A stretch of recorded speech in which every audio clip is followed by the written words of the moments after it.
Jeff Howard here at Kiteboarding.com. We're going to show you how to mount an Oceanus reel leash. Now, a reel leash is used in most cases instead of a surf leash. A surf leash will dangle behind you, slap in the water, as well as if the board ever gets pulled down or you get separated from it, it's like a spring and it shocks that board right back at you. Now, using any kind of leash, we recommend definitely a helmet, because it is possible, no matter what the leash is, that that board can be pulled back to you. So, definitely wear a helmet and protective gear if you have to use any type of leash on a kiteboard. Now, the Oceanus reel leash, the great thing about the Oceanus is that it will keep your board distance from you and it doesn't shock it back. This is a solid nylon strap and it pulls solidly. It doesn't have any elastic into it to yank the board back you. It does reel the cord back in, but it's kind of a controlled pressure. It won't sling it back at you really fast. It does not have that re-rind strength for that. But this is the reel leash. You can see that it has a loop through here. In most cases, people mount this on the side of their harness. You have a strap on each side. Slide it out of the strap, slide it through here, and buckle it back in. And that's how most of them. There's also some separate rigging. A lot of people have rigged them differently, but it's usually on one side or the other, depending on where you mount your fin. Now, what comes with this kit is your reel leash, your fin mount strap with the ring, and then it has the leash line that actually you clip to when you're ready to ride. Now, what I have here is I'm going to mount this onto a board, and what you're going to need, now some of this also it comes with this washer.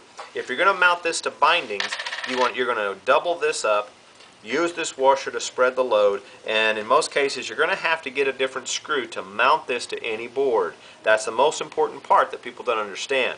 So if you're going to mount this in, you want to make sure that you have great surface area threads into the inserts or into the fin to take the load of which this thing can put on when it's pulling the board. I'm going to mount it on this Crazy Fly board here, and what I have is the fin. Now, a standard fin screw for this is about this big. You can see that. Now, what this is, it goes through the board and gets really good type of purchase down inside of that fin. It would take that load. But what we're going to have to do to mount this is we had to go down there to the hardware and get the next size up screw to get about a quarter more inch of thread, so it will get down into that fin and get a really good hold. So you're going to want to get the next size up screw in most cases to mount this in. Using this standard screw, the possibility of having way less threads in this fin and getting yanked, it could rip this out. So definitely go and get the larger size screws. I got 2 of those here, as well as I got 2 washers to spread this load around the strap. Small stainless steel washers, and this will help out. So, in mounting this, the standard width of this, I've got the fin mount webbing. You stick the screw in, stick them into the board,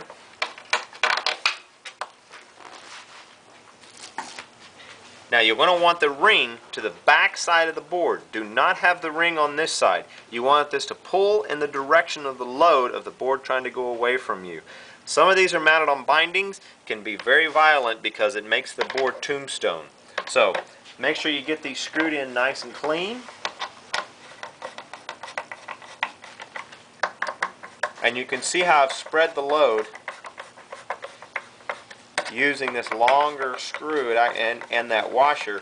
It spreads the load to take that when it gets pulled upon. So this is mounted in here. Very simple. Take your rope, or it's your leash that hooks into, you're going to clip into, go down through the ring. And what that does is it makes the knot on the top. So when this is pulled, it's pulled everything in line with those screws in most cases and pulls tension this direction. If you have the knot below, it will give it leverage and try to peel this screw up. So you want the knot above, everything is clean and clear, and then when you have this mounted on, when you stand up, this distance of this line will keep this a slight tension on the reel leash and keep everything clean while you're riding. So make sure that when you mount this, you want to mount it where it's on your side, and you can see how this line will come up your leg and will sit there out of your way completely ready to go. And when you're done, you'll unclip from this, leave this on the board, and clip back to it when you're ready to go. That's Jeff Howard here with the Oceanus reel leash, showing you how to mount it and make it work right. If you have any questions, give us a call at Kiteboarding.com.